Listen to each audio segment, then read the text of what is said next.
Hello, everyone. I've been recently studying the book of Enoch, and something that really caught my attention is in chapter 14. Chapter 14 discusses Enoch's vision of the throne of God. To me, that really stood out. It's a very intense, vivid explanation of what what he saw in that vision. I believe it to be very consistent with other visions that the prophets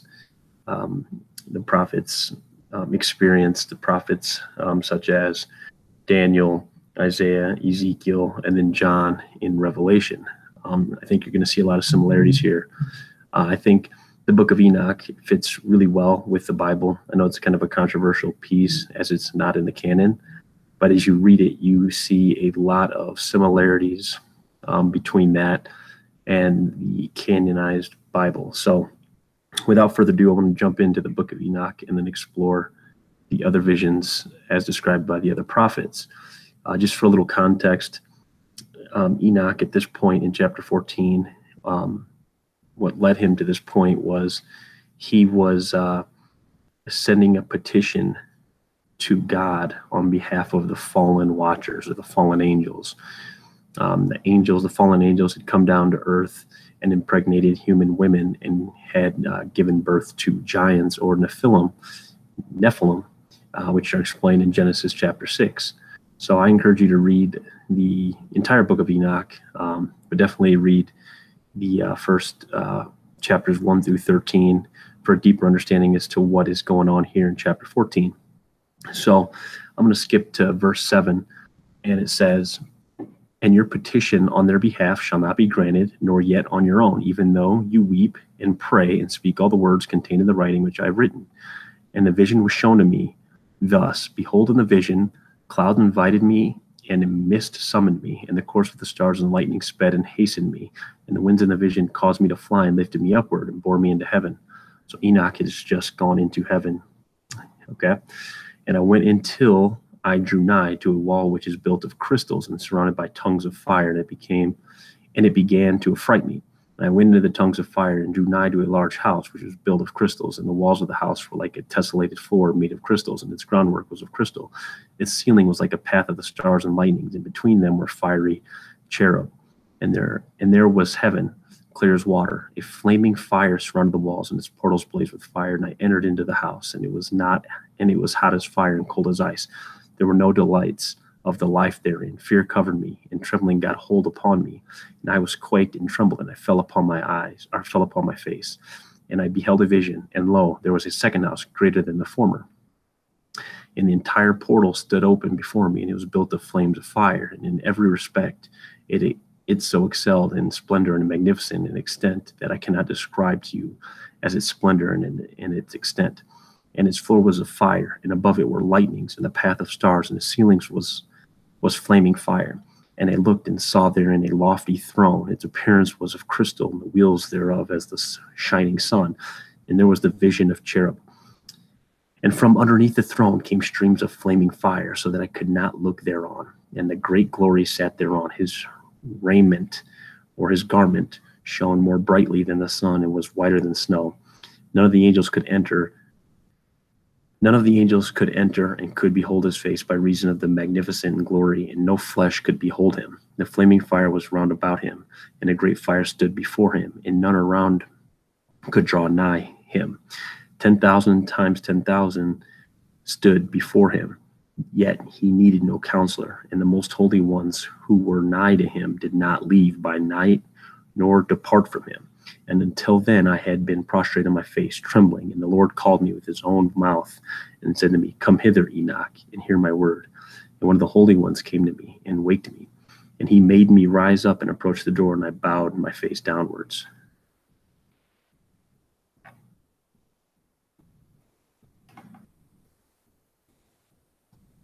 So continuing on.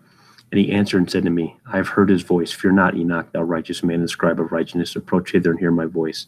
And go and say to the watchers of heaven who have sent thee to intercede for them, you should intercede for men and not men for you.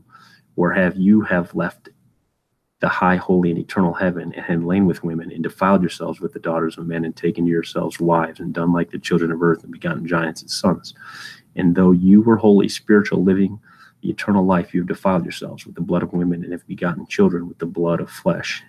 And as the children of men have lusted after flesh and blood, as those also do who die and perish. Therefore I have given them wives, also that they might impregnate them, and beget children by them, that thus nothing might be wanting to them on earth.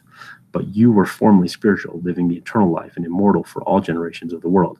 And therefore I have not appointed you wives for you, for as the spiritual ones of the heaven, in heaven their dwelling. And now the giants who are produced from the spirits and flesh shall be called evil spirits upon the earth, and on earth they shall be their dwelling. So, really what I'm trying to get after here is that vision of the throne. Okay, so if we go back, and I kind of went a little far just describing you into what's going on in chapter 15, but if you go back, you get a good vision of a good description of the vision that Enoch had seen when he had seen the throne of God. So let's go to Isaiah 6 and see if we notice any similarities here. So Isaiah 6:1, it jumps right in, and it says, in the year of King Uzziah's death, I saw the Lord sitting on a throne, lofty and exalted, with the train of his robe filling the temple. Seraphim stood above him, each having 6 wings. With 2 he covered his face, with 2 he covered his feet, and with 2 he flew. And one called out to another, holy, holy, holy is the Lord of hosts. So you're going to see that holy, holy, holy line again in Revelation 4. It's going to be a little cross-reference there for you. And the foundation of the thresholds trembled at the voice of him who called out while the temple was filling with smoke. Then I said, woe is me, for I am ruined, because I am a man of unclean lips, and I live among unclean lips. For my eyes have seen the King, the Lord of hosts. Then one of the seraphim flew to me with a burning coal in his hand, which he had taken from the altar in his tongue. So he touched my mouth with it and said, behold, this was touched your lips. Your iniquity is taken away from you.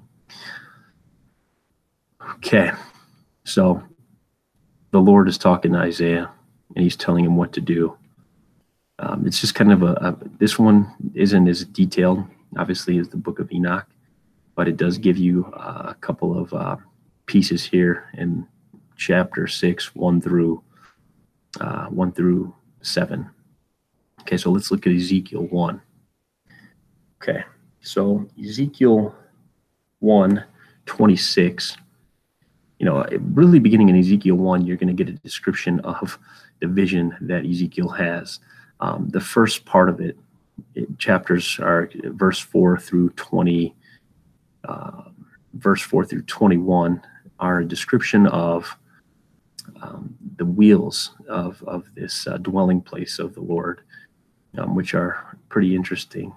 But I want to get into the vision of divine glory. Now, over the heads of the living beings, there were something like an expanse, like the awesome gleam of crystal spread out over his head. Under the expanse, there were wings, were stretched out straight, one toward the other. Each one had 2 wings covering its body on one side and on the other. I also heard the sound of their wings like the sound of the abundant waters that they were. So this is still talking about the living beings and creatures that are in the presence of the Lord. Let's skip down to 26. Now, above the expanse that was over their heads, there was something resembling a throne, like lapis lazuli in appearance, so a gemstone. And on that which resembled a throne high up was a figure with the appearance of a man. Then I noticed from the appearance of his loins and upward something like glowing metal that looked like fire all around him. So kind of like in Enoch, he's talking about fire being all around his presence. And from the appearance of his loins and downward, I saw something like fire. Once again in Enoch, fire flowing from beneath him. And there was radiance around him. Enoch talked about that as well, as the appearance of the rainbow in the clouds on a rainy day. So he has the appearance surrounding radiance. Such was the appearance of the likeness of the glory of the Lord. Then I saw it and fell on my face and heard a voice speaking. So then the Lord speaks to Ezekiel. And, anytime the Lord's speaking directly to a prophet, I think that's worth a read. I'm not going to get too far into this, but then he said to me, Son of man, stand on your feet that I may speak with you. As he spoke to me, the Spirit entered me and he set me on my feet, and I heard him speaking to me. Then he said to me, Son of man, I'm sending you to the sons of Israel, to rebellious people who have rebelled against me. And he continues on and tells them. But once again, I'm trying to just focus in on the throne scene here. So the conversation goes into chapter 3, And I would encourage you to read that as well. But just once again, focusing on that throne scene, which is an overwhelming thought, to be in the presence of the Lord's throne. Pretty descriptive, vivid imagery given by Enoch, Isaiah, and Ezekiel thus far. Chapter 10 in Ezekiel, he has another vision of God. I believe this is going to be a little less in terms of intensity, but it is something worth looking at because it says in verse 6 here, it came about when he commanded the man clothed in linen, saying, take fire from between the whirling wheels, from between the cherub. He entered beside a wheel, then the cherub stretched out his hand from between the cherub and the fire, which between the cherub took some put.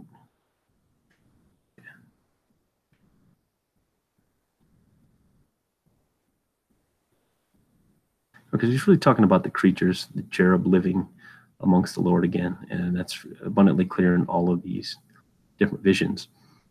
Daniel 7.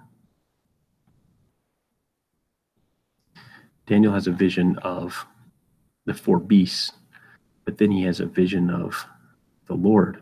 He says, I kept looking until thrones were set up, and the Ancient of Days took his seat.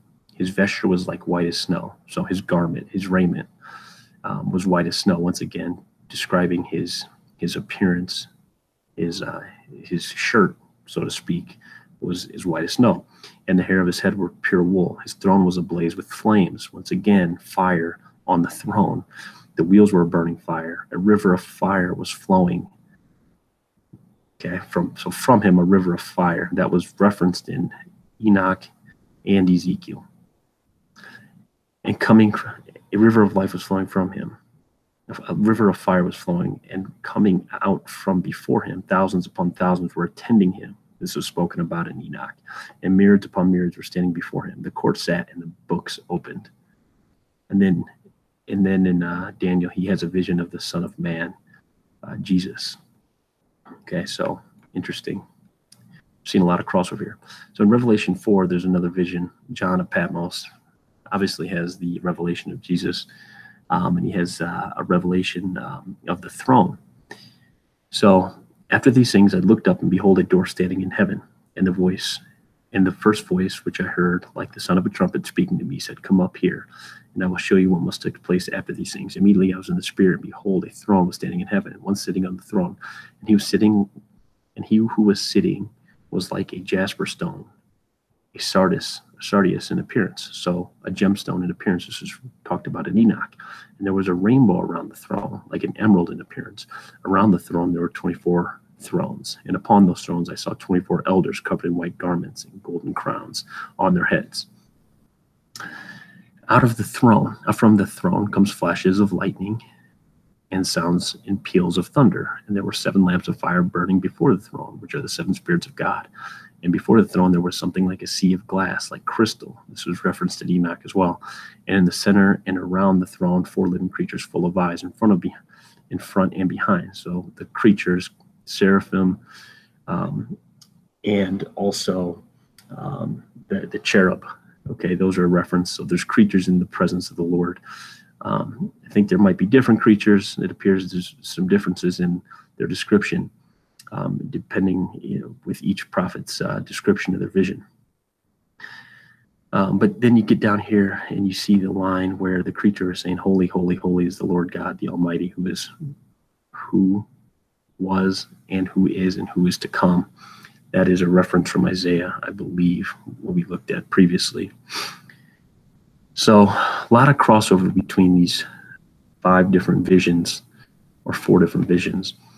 Revelation, I think this is cool because Revelation 22 talks about the fact that we are going to see God in the throne of God. And it says, there will no longer be any curse in the throne of God, and the Lamb will be in it, and his bondservants will serve him. They will see his face, and his name will be on their foreheads. So the promise of seeing the throne of God is there. And again in Matthew 5:8, Jesus himself says, blessed are the gentle, for they shall inherit the world, shall inherit the earth.